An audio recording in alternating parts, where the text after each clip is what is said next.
भेद पढ़ेंगे। ठीक है,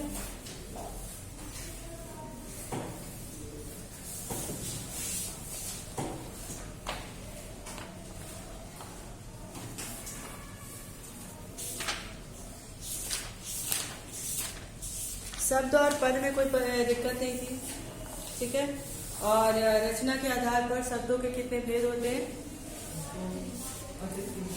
कौन कौन से? सरल वाक्य और संयुक्त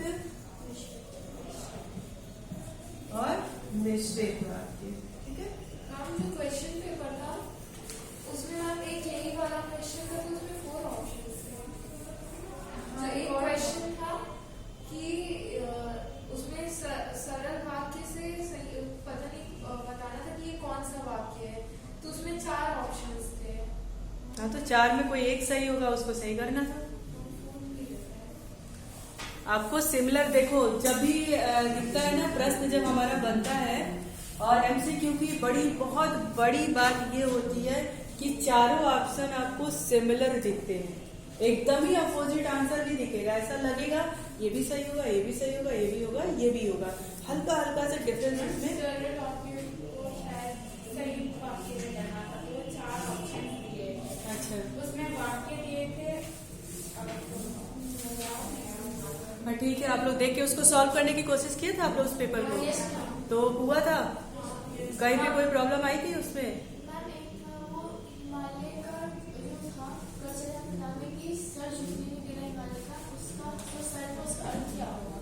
किसका? सर की जो बात किया गया है, सर का अर्थ क्या होगा? सर का अर्थ होगा मान सम्मान से उसका अर्थ होगा स्वाभिमान। ठीक है, मान सम्मान स्वाभिमान। उसमें भी ऑप्शन दिए होंगे। हाँ, उसमें ऑप्शन दिए होंगे। अगर उसमें स्वाभिमान का होगा तो स्वाभिमान, गौरव होगा तो गौरव। ठीक है, जो सटीक वर्ड होगा उसका वही होगा। क्या था उसमें ऑप्शन में? हाँ, स्वाभिमान उसमें अगर था तो स्वाभिमान। ठीक है, तो सटीक आंसर उसमें देना होता है। धीरे थोड़ा थोड़ा सा इधर उधर रहता है, लेकिन एक्चुअल में क्या उस बुक में है, किताब में, उसी तरह का आंसर देना होता है। अगर आपने ये जो पेपर आपने सॉल्व किया होगा ना, एक अंदाजा लग गया होगा कि किस तरह के प्रश्न बनेंगे। ऐसे ही बनेंगे, बस आपको कॉन्सेप्ट समझने की जरूरत है। ठीक है, देखो हम लोगों ने कल पढ़ लिया था कि वाक्य के कितने भेद होते हैं, उपवाक्य के कितने होते हैं और क्रिया उपवाक्य के कितने भेद होते हैं, और उसको अलग अलग से हमने जान भी लिया था कि किसे कहते हैं और कैसे उसको पहचाना जाता है। आप आई थी सर? नहीं आई थी, क्लास आपने मिस कर दिया, आप देख लेना वीडियो उसको ध्यान से। ठीक है, चलो अब हम लोग बात करेंगे रचना के आधार पर वाक्यों के कितने भेद होते हैं। तो रचना के आधार पर वाक्य के 3 भेद होते हैं। कौन कौन से? सरल वाक्य, संयुक्त वाक्य और मिश्र वाक्य। सरल वाक्य को ही साधारण वाक्य भी कहते हैं, जो एक ही बात में समझ में आ जाए, किन्हीं 2 उपवाक्यों को जोड़ने की जरूरत ना पड़े। साधारण अर्थात सरल उपवाक्य। जैसे अगर हम बात करें कि पिताजी पत्र लिख रहे हैं, ठीक है, तो पिताजी पत्र अगर लिख रहे हैं तो ये क्या एक साधारण सी बात है, सरल वाक्य है, एक ही वाक्य है। अब वो कैसे?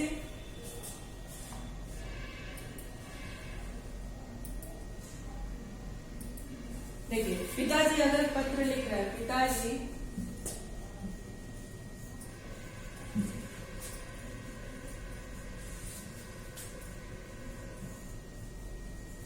ये तो लिखोगा ही, चला जाता है कहीं। पिताजी पत्र लिख रहे हैं, इसमें हमको पता है कि हमसे एक ही बात कही जा रही है, कहीं पे किसी चिन्हों के द्वारा, किसी शब्दों के द्वारा इसको जोड़ा नहीं गया है। अगर हम बात करें कि पिताजी पत्र लिख और पढ़ रहे हैं, 2 उपवाक्य हुए। 2 को जब हमने जोड़कर एक वाक्य में बनाया, इसका अर्थ क्या हो गया? संयुक्त वाक्य हो गया। ये तो हो गया कि पिताजी पत्र लिख रहे हैं, किसी एक वाक्य की ही बात किया। पिताजी पत्र लिख और से जोड़ दिया और पढ़ रहे हैं। पिताजी पत्र लिख भी रहे हैं और पढ़ भी रहा है। तो दो कामों को इसमें कर दिया, दो उपवाक्यों को जोड़ करके इसमें एक वाक्य की रचना की गई है। ठीक है। जब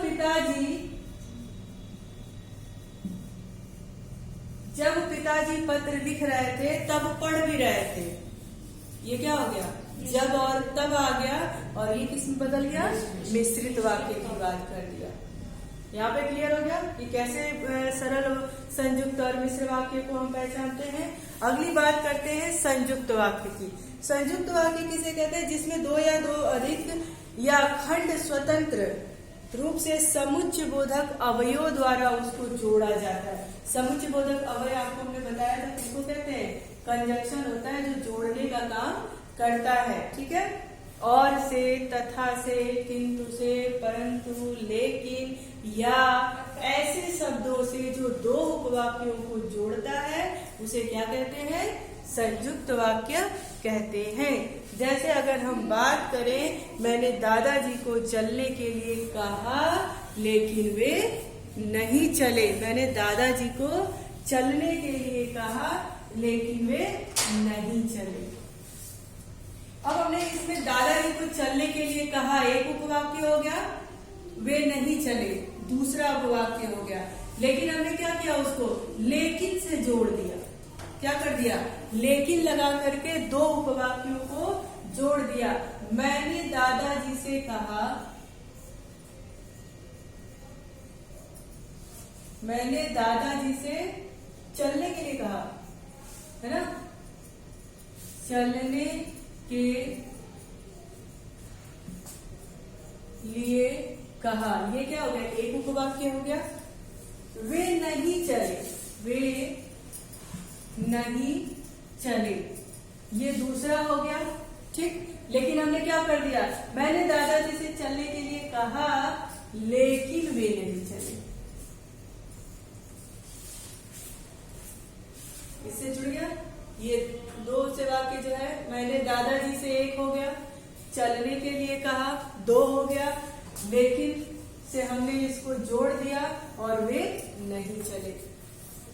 एक से अधिक उपवाक्यों को यहाँ पे जोड़ दिया, तो ये क्या हो गया, संयुक्त वाक्य हो गया। और इसमें समुच्चय बोधक चिन्ह कौन सा लगा, लेकिन लग गया। आएगा समझ में कि कैसे इसको जोड़ते हैं, लेकिन, किंतु, परंतु, तथा, यहाँ, वहां, जहां, तहां। अगर ऐसे समुच्चय बोधक अवयवों के द्वारा, चिन्हों के द्वारा, शब्दों के द्वारा अगर हम जोड़ते हैं उसको हम कहते हैं संयुक्त वाक्य। आएगा समझ में। चलिए मिश्र वाक्य की बातें करते हैं। अगर आपको कहीं पे भी जब दिमाग अगर नहीं चलेगा कि किसको कहते हैं ये संयुक्त वाक्य, मिश्र वाक्य, तो तुरंत समुच्चय बोधक अवयव की बात मत करना, आप वहां पे तुरंत दिमाग लगा लेना। भाई अंग्रेजी में भी हमने कंजक्शन पढ़ा था। ठीक है।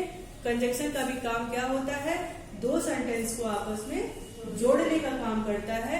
सेम थिंग यहाँ पर भी अप्लाई होगा। क्लियर है। चलिए अब हम बात करते हैं मिश्र वाक्य की। मिश्र वाक्य कहते हैं जिन वाक्यों में एक मुख्य उपवाक्य हो और अन्य उपवाक्य उस पे क्या हो, आश्रित हो। एक मुख्य उपवाक्य हो और जो दूसरा छोटा छोटा वाक्य है वो सारा पहले वाले उपवाक्य पर आश्रित हो, आधारित हो। बिना पहले वाले वाक्य के दूसरा तीसरा जो उपवाक्य है वो पूर्ण नहीं हो सकता।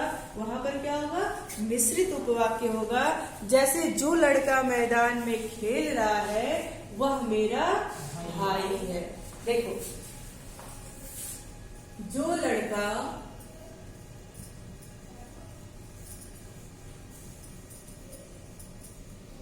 मैदान में खेल रहा है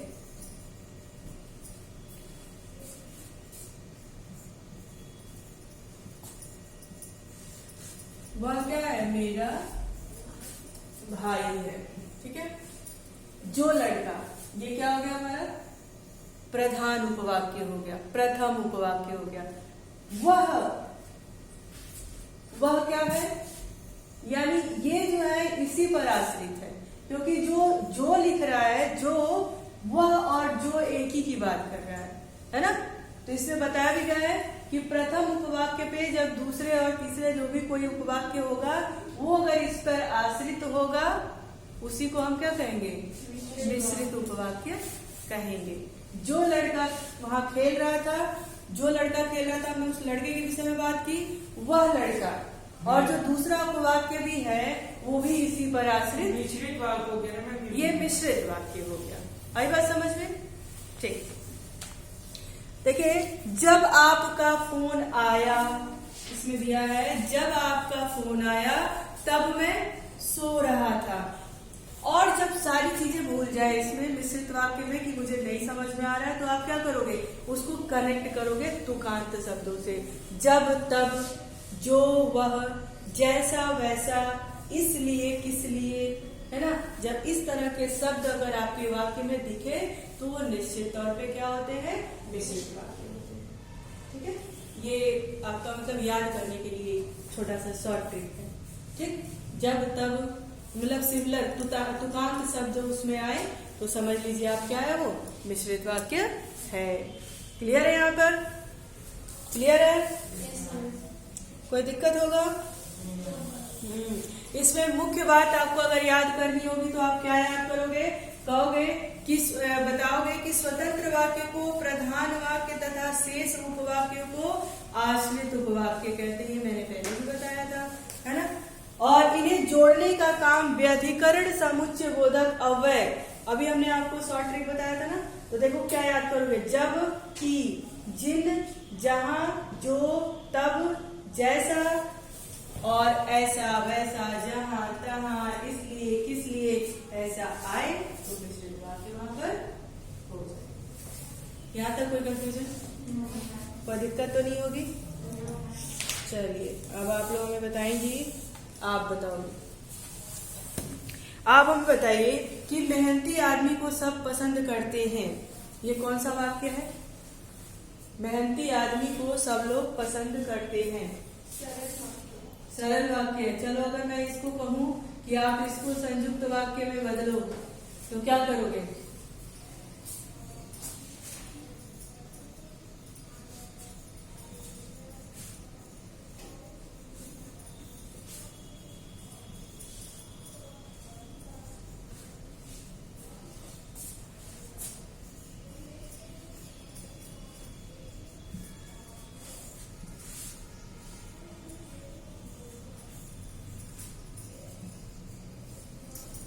मेहनती आदमी को सब लोग पसंद करते हैं, ये सरल वाक्य है।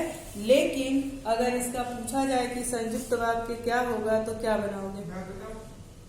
सब लोग मेहनती आदमी को पसंद करते हैं। सब लोग मेहनती आदमी को पसंद करते हैं।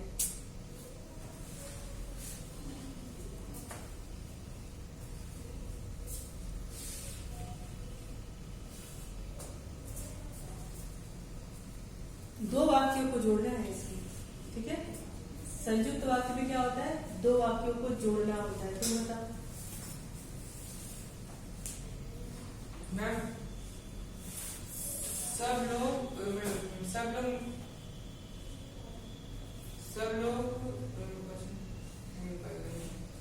मैम वो आदमी मेहनती है, इसीलिए सब लोग, इसीलिए तो आएगा ही नहीं। और आगे ऐसा हो सकता है क्या? जो मेहनती है उसे सब लोग पसंद करते हैं।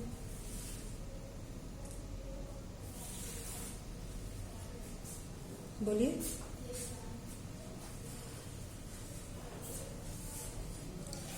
जो मेहनती होता है, ठीक है, जो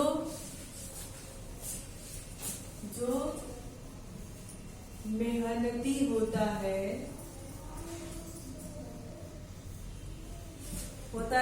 ये क्या हो गया? एक वाक्य है, ठीक। उस मेहनती होता है सब लोग पसंद करते हैं, सब लोग पसंद करते हैं, ये दूसरा वाक्य हो गया। हम इसको जोड़ किसे दे देंगे? उसे से, उसे, उन्हें, ठीक है। जो मेहनती होता है उसे सब लोग पसंद करते हैं, ठीक है। अब बताओ कि इसको अगर मिश्रित वाक्य में बदलोगे तो कैसे बदलोगे? ध्यान रहेगा मिश्रित वाक्य के लिए कि प्रथम उपवाक्य जो मेन होता है उसी पर बाकी के उपवाक्य आश्रित होने चाहिए।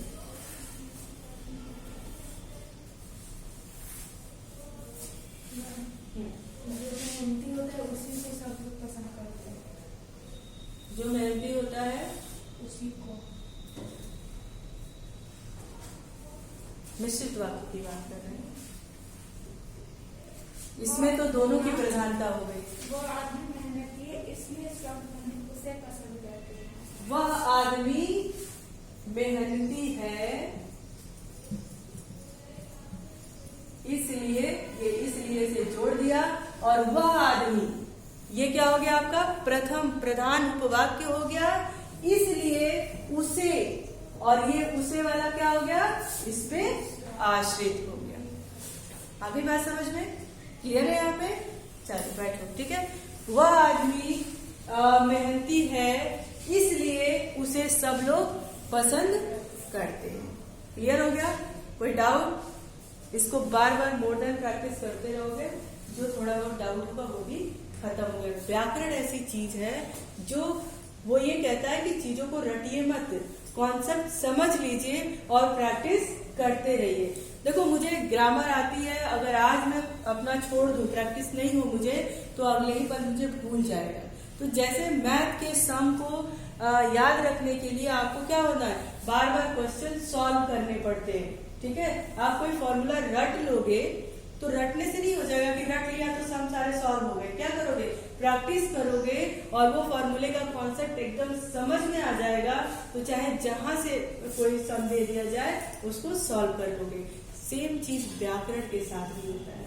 व्याकरण में प्रैक्टिस की जरूरत बहुत ज्यादा होती है, और वो प्रैक्टिस कब हो पाती है, याद करने से नहीं होती है, उसको बार बार लगाते रहो, और क्या उसका नियम है, रूल क्या है, उसको यहाँ पे बैठा लो, तो रटने की जरूरत इसमें नहीं पड़ती है, ठीक है। और मैं तो कहती हूँ किसी भी सब्जेक्ट में रटने की जरूरत ही नहीं है। सिर्फ जीके ऐसा चीज होता है जिसमें आपको याद करना होता है ना। जीके समझने से उसका बेस क्लियर नहीं होता है। बाकी जितने चैप्टर जो भी आपका सब्जेक्ट है वो सब समझने पे फोकस करता है। अगर आपने समझ लिया, ठीक है, समझ लिया तो सब कुछ आ रहा है, नहीं समझा तो कुछ नहीं आ रहा।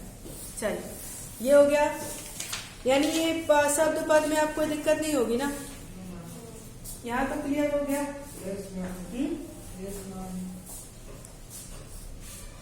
ठीक है, चलिए आप बताओगे शब्द और पद में क्या अंतर है।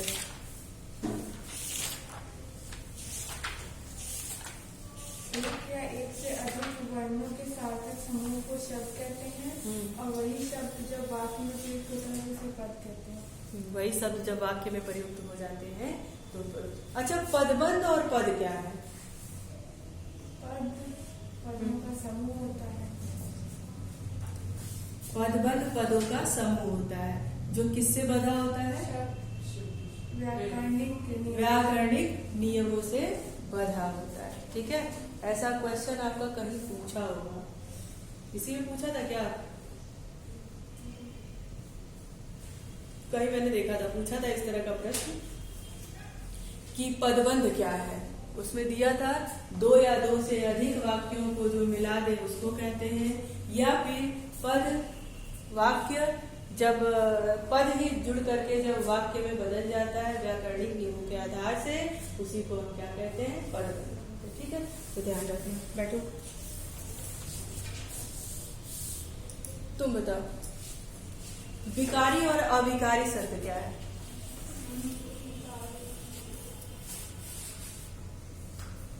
उस दिन मैंने बहुत अच्छे ढंग से पढ़ाया था, तुम थे? विकारी और अविकारी तुम तो थी। बताइए विकारी और अविकारी शब्द किसे कहते हैं? दिव्या आप बताओ। नाम विकारी शब्द वह होते हैं जिनके लिंग वचन कारक को बदल सकते हैं, तथा अविकारी शब्द वह होते हैं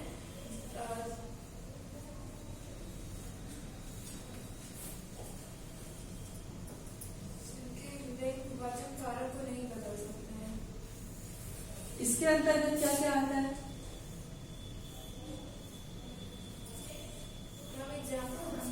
नहीं, किसके आधार पर? हाँ,